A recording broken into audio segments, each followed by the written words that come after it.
আল্লাহ রাব্বুল আলামিনের কাছে শুকরিয়া আদায় করছি। দীর্ঘ 17 বছর পরে উন্মুক্ত পরিবেশে আমি আপনাদের সামনে দাঁড়িয়ে যে কথা বলছি, এই জন্য আল্লাহর দরবারে আবারও শুকরিয়া আদায় করছি। আলহামদুলিল্লাহ। এই জন্য শুকরিয়া আদায় করছি, বিগত সময়ে আমি প্রায় একটানা 10 মাস জালিমের কারাগারে আমি ছিলাম এবং পরবর্তীতে 5ই আগস্টের আগে আবার ইস্তেসকার নামাজের জন্য যখন ব্যবস্থা করা হয়েছিল, সেখান থেকেও জালিমের কারাগারে যেতে হয়েছে নামাজ পড়ার অপরাধে। তো সম্মানিত উপস্থিতি, আমি সংক্ষিপ্ত সময়ে আপনাদের সামনে কিছু কথা বলার চেষ্টা করবো। আমার তৌফিক ইল্লা বিল্লাহ। প্রথমত, আমরা এখানে যারা মুসল্লি আছি, আমরা সবাই আসলে আল্লাহ আমাদেরকে সৃষ্টি করছেন, আল্লাহ আমাদের মালিক, আমরা তার গোলাম। মালিক এবং গোলামের যে সম্পর্ক, এটা হওয়ার পরে এই গোলামের দাসের কিছু কাজ দেওয়া হয়, যেটা আমরা জানি, সবাই সবসময় আলোচনা শুনি, ইবনে জারির ফিল আরদি খলিফা। আল্লাহ আমাদেরকে খলিফা বা প্রতিনিধি নিয়োগ করছেন এই দুনিয়াতে, এবং এই প্রতিনিধি নিয়োগ করার পরে প্রত্যেক প্রতিনিধিকে কিছু কাজ দিয়ে প্রতিনিধিত্ব নিয়োগ করা হয়। সেই নিয়োগের ব্যাপারেও যুগে যুগে যত নবী রাসূল এই কাজের জন্য নিয়োগ প্রাপ্ত হয়েছেন, তাদের ব্যাপারে আল্লাহ কোরআন শরীফে নির্দিষ্ট করে দিয়েছেন, ওয়াল্লাযী আরসালা রাসূলাহু বিল হুদা ওয়া দীনিল হাক্কি লিইয়ুযহিরাহু আলা দীনি কুল্লি ওয়া কাফা বিল্লাহি শাহীদা। তিনি সেই সত্তা যিনি তার রাসূলকে সত্য দ্বীন সহকারে প্রেরণ করেছেন, যাতে সকল দ্বীনের উপরে এই দ্বীনকে বিজয়ী করা যায়। এখন বলতে পারেন, এই দ্বীন বলতে কোন দ্বীনকে বোঝানো হয়েছে? দ্বীনের বাংলা অর্থ যেটা হলো জীবন ব্যবস্থা। সেই জীবন ব্যবস্থা আল্লাহ রাব্বুল আলামিন পবিত্র কোরআনে সূরা ইমরানে বলছেন, ইন্নাদ দীনা ইনদাল্লাহি ইসলাম। ইসলামই হলো একমাত্র জীবন ব্যবস্থা।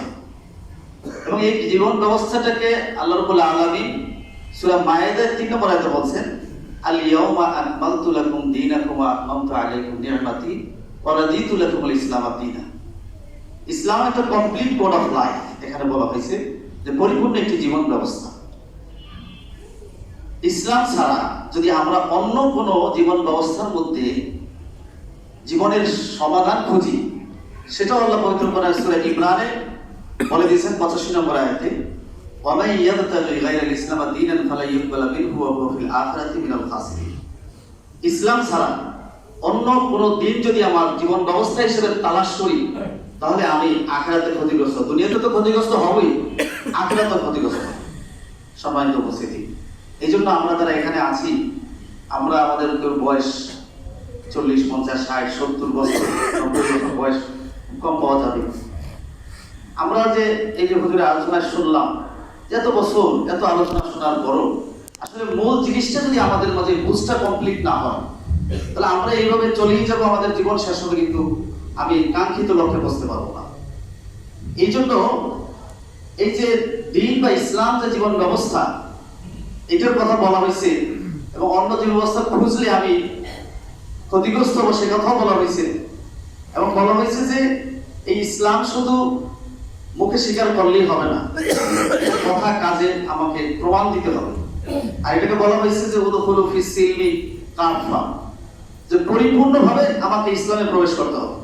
সূরা বাকারায় আছে, আফাতুমিনুনা বিবাদিল কিতাবি ওয়া তাকফুরুনা বিবাদ।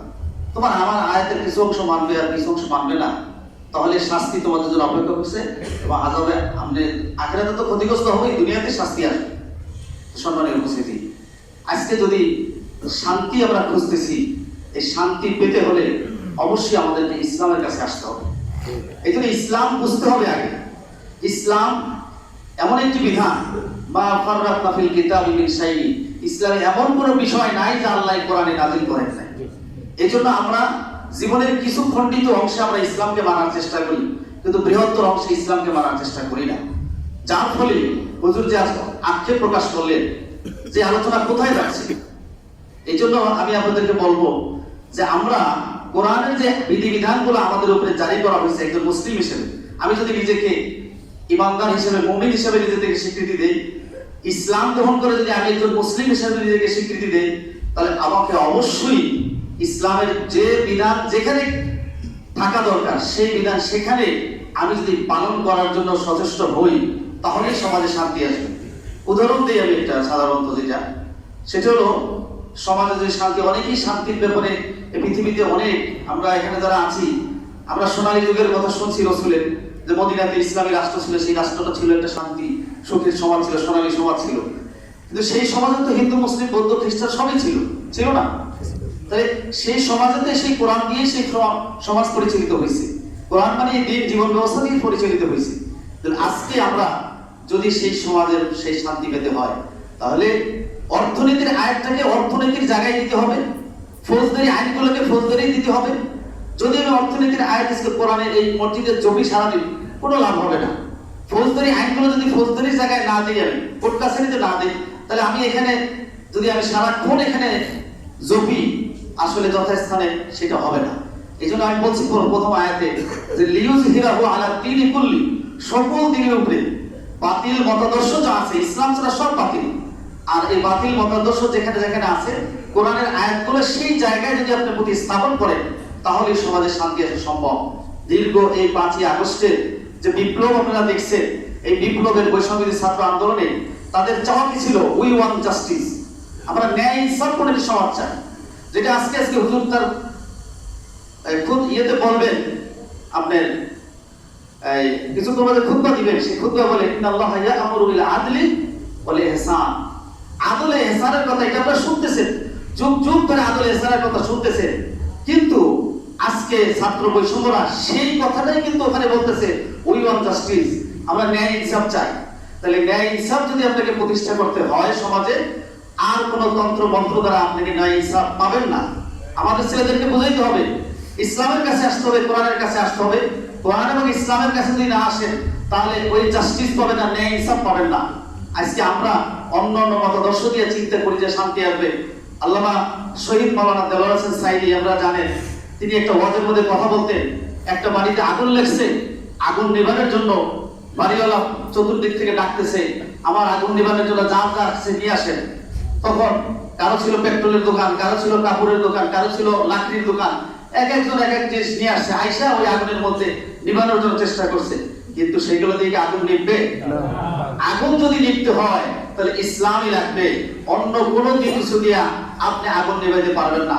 এই জন্য আমরা দেখা যায় আমরা নামাজে আল্লাহকে মানি, কিন্তু আল্লাহর আইনের ক্ষেত্রে আল্লাহকে মানি না। ফামান লাম ইয়াহকুম বিমা আনজালাল্লাহু ফাউলাইকা হুমুল কাফিরুন ফাউলাইকা হুমুজ জালিমুন ফাউলাইকা হুমুল ফাসিকুন। তিন জায়গায় বলা হয়েছে, যারা আল্লাহর বিধান অনুযায়ী বিচার ফয়সালা করে না, তারা কাফের, তারা জালেম, তারা ফাসিক। সম্মানিত উপস্থিতি, এই যে কথাগুলো আছে, আমি যা আপনার সাথে কথা বললাম প্রত্যেকটা কোরআন থেকে বলছি, আমার ব্যক্তিগত কোনো কথা বলি নাই। যদি সেই ব্যক্তিগত কথা না হয়ে থাকে, কোরআনকে আমরা জীবন বিধান হিসেবে মেনে নিতে চাই, তাহলে আমাদেরকে এই কোরআনের আয়াতগুলোকে আমল করতে হবে। যদি আমরা আমল না করি, এই আমল মানে আপনাকে যেই জায়গায় স্থাপন করা দরকার সেই জায়গায় যদি স্থাপন না করি, তাহলে আমার সেই বাস্তবায়তে আমি ঈমানের ক্ষেত্রে সে প্রমাণ দিতে পারলাম না।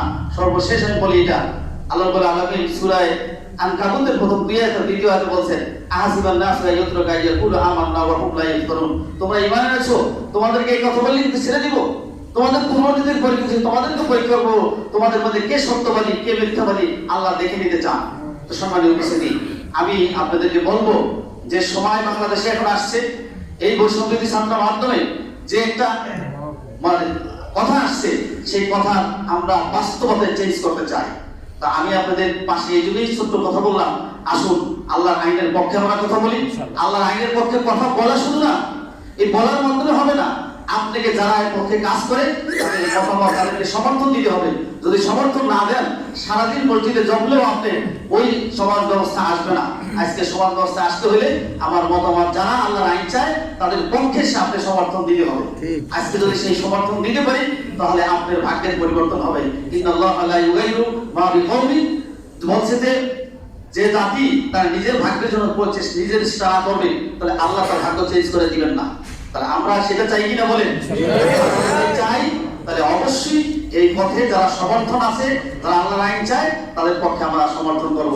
কি বলে, আমরা আছি কিনা? আপনাদের ছোট ভাই হিসাবে আমি ছাত্র জীবন থেকে, আমার বাসা হলো 2 নম্বর হাউজিং এর পাশে, এখানেই বাড়ি আমার। তো আমি আপনাদের পাশে থাকতে চাই, আমি দোয়া চাই, দোয়ার জন্যই মূলত আসছি। আমাদের যে পরিমাণ অত্যাচার নির্যাতনের মাধ্যমে, যে রক্তের মাধ্যমে এই বিজয় আসছে, আজকে সবাই কথা বলতে পারতেছে। এখানে আমি শুধু না, ইসলামপন্থী না, বাকি সবাই কথা বলতেছে। তাহলে এই সুযোগটা কে করে দিচ্ছেন? আল্লাহ করে দিচ্ছেন। আল্লাহ এই সুযোগ করে দিচ্ছেন। এই সুযোগের সদ্ব্যবহার যদি আমরা না করি, আল্লাহ আবার আমাদের পথে সেই জালিম, যেমনি ভাবে ফেরাউন নমরুদের করছেন, ফেরাউন নমরুদের কম করেন নাই, কিন্তু সিম্পল একটি বিষয় নিয়ে তাদেরকে যদি দুনিয়া থেকে আল্লাহ বিদায় দিচ্ছেন, কিন্তু যাদেরকে এবার বিদায় দিচ্ছেন তারা কিন্তু আসলে ফেরাউন নমরুদের চাইতেও বেশি করছেন। আমরা দেখছেন, যার ফলে তারা দেশেই থাকতে পারে নাই। আমরা আশা করি আমার কথাগুলো যদি কেউ মনে কষ্ট রাখেন, আমি আমার ব্যক্তির জন্য বলি নাই, ইসলামের জন্য বলছি, কোরআনের জন্য বলছি, এবং আমরা জান্নাতে যাওয়ার জন্যই বলতে চাই। এই বিষয়টিকে একত্রিত দেন। আল্লাহ আমার কাছে আমার জন্য দোয়া করবেন। আপনাদের যে কোনো সমস্যায় আমি আপনাদের পাশে আসি, থাকবো। আমাদের দোয়া করবেন। ওয়া তৌফিক ইল্লা বিল্লাহ। আসসালামু আলাইকুম ওয়া রাহমাতুল্লাহি ওয়া বারাকাতুহু।